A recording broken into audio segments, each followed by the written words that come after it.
Every country on earth at the moment is reforming public education. There are two reasons for it.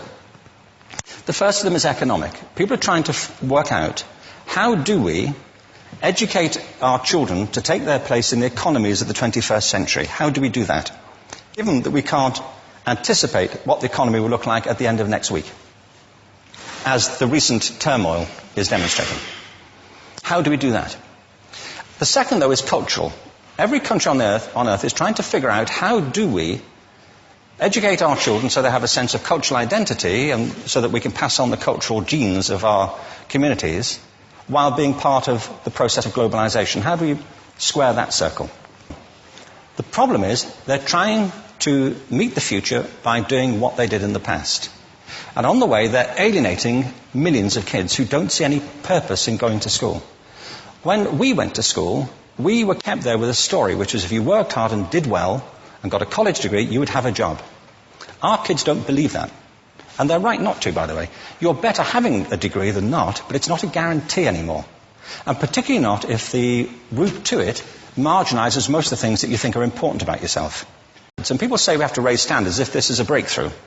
You know, like, really, yes, we should. Why would you lower them? You know, I mean, I haven't come across an argument that persuades me of lowering them. But raising them, of course we should raise them. The problem is that the current system of education was designed and conceived and structured for a different age. It was conceived in the intellectual culture of the Enlightenment and in the economic circumstances of the Industrial Revolution. Before the middle of the 19th century, there were no systems of public education. Not really. I mean, you could get educated by Jesuits, you know, if you had the money. But public education, paid for from taxation, compulsory to everybody and free at the point of delivery, that was a revolutionary idea. And many people objected to it. They said it's not possible for many street kids, working class children, to benefit from public education. They're incapable of learning to read and write, and why are we spending time on this? So there's also built into it a whole series of assumptions about social structure and capacity. It was driven by an economic imperative of the time, but running right through it was an intellectual model of the mind, which was essentially the Enlightenment view of intelligence. That real intelligence consists in the capacity for a certain type of deductive reasoning and a knowledge of the classics originally, what we come to think of as academic ability. And this is deep in the gene pool of public education, that there are really two types of people, academic and non-academic, smart people and non-smart people. And the consequence of that is that many brilliant people think they're not, because they've been judged against this particular view of the mind. So we have twin pillars, economic and intellectual. And my view is that this model has caused chaos in many people's lives. It's been great for some. There have been people who have benefited wonderfully from it. But most people have not. Instead, they suffer this. This is the modern epidemic, and it's as misplaced and it's as fictitious. This is the plague of ADHD. Now, this is a map of the incidence of ADHD in America, or prescriptions for ADHD. Don't mistake me here. I don't mean to say there is no such thing as attention deficit disorder. I'm not qualified to say if there is such a thing. I know that a great majority of psychologists and paediatricians think there is such a thing. But it's still a matter of debate. What I do know for a fact is it's not an epidemic. These kids are being medicated as routinely as we had our tonsils taken out. And on the same whimsical basis, and for the same reason, medical fashion. Our children are living in the most intensely stimulating period in the history of the earth. They're being besieged with information and calls for their attention from every platform, computers, from iPhones, from advertising holdings, from hundreds of television channels. And we're penalizing them now for getting distracted. From what? Boring stuff. At school, for the most part. It seems to me it's not a coincidence totally that the incidence of ADHD has risen in parallel with the growth of standardized testing. Now, these kids are being given Ritalin and Adderall and all manner of things, often quite dangerous drugs, to get them focused and calm them down. But according to this, attention deficit disorder increases as you travel east across the country. People start losing interest in Oklahoma.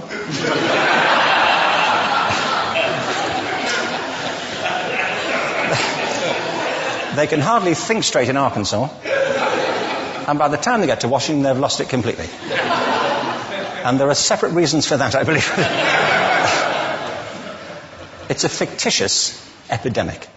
If you think of it, the arts, and I don't say this exclusively of the arts, I think it's also true of science and of maths, but I say about the arts particularly because they are the victims of this mentality currently, particularly. The arts especially address the idea of aesthetic experience. An aesthetic experience is one in which your senses are operating at their peak, when you're present in the current moment, when you're resonating with the excitement of this thing that you're experiencing, when you are fully alive. An anesthetic is when you shut your senses off and deaden yourself to what's happening. And a lot of these drugs are that. We're getting our children through education by anesthetizing them. And I think we should be doing the exact opposite. We shouldn't be putting them asleep. We should be waking them up to what they have inside of themselves. But the model we have is this. I believe we have a system of education that is modeled on the interests of industrialism and in the image of it. I'll give you a couple of examples. Schools are still pretty much organized on factory lines, ringing bells, separate facilities, specialized into separate subjects. We still educate children by batches. We put them through the system by age group. Why do we do that? Why is there this assumption that the most important thing kids have in common is how old they are? It's like the most important thing about them is their date of manufacture. You know what I mean? Well, I know kids who are much better than other kids at the same age in different disciplines, or at different times of the day, or better in smaller groups than in large groups, or sometimes they want to be on their own.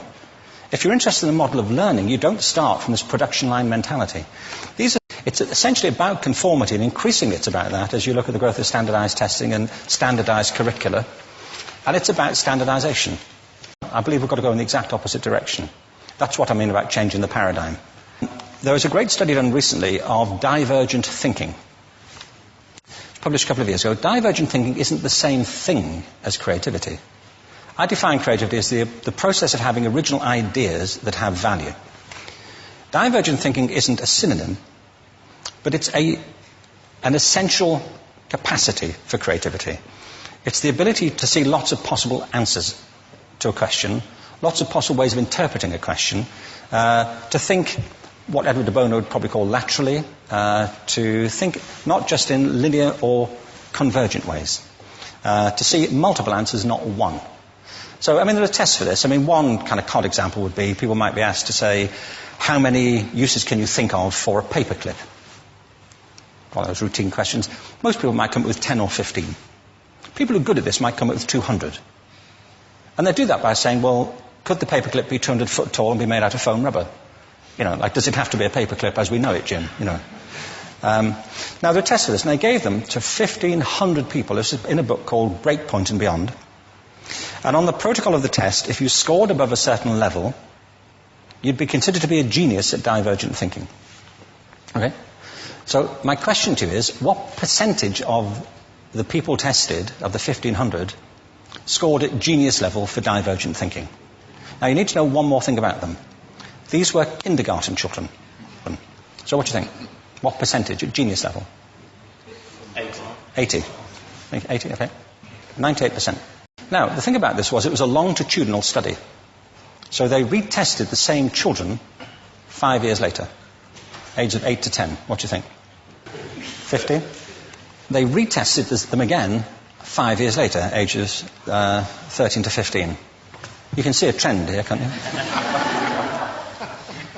Now, this tells an interesting story, because you could have imagined it going the other way, couldn't you? You start off not being very good, but you get better as you get older.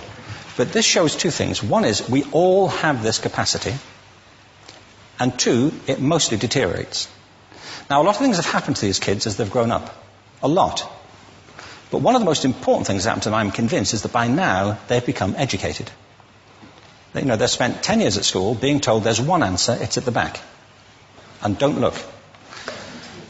And don't copy, because that's cheating. I mean, outside schools, that's called collaboration, but inside schools.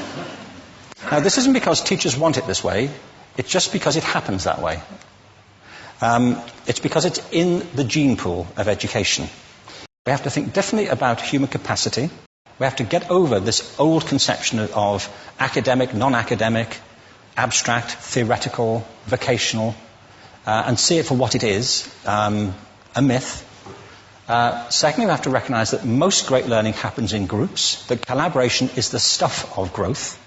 If we atomize people and separate them and judge them separately, we form a kind of disjunction between them and their natural learning environment.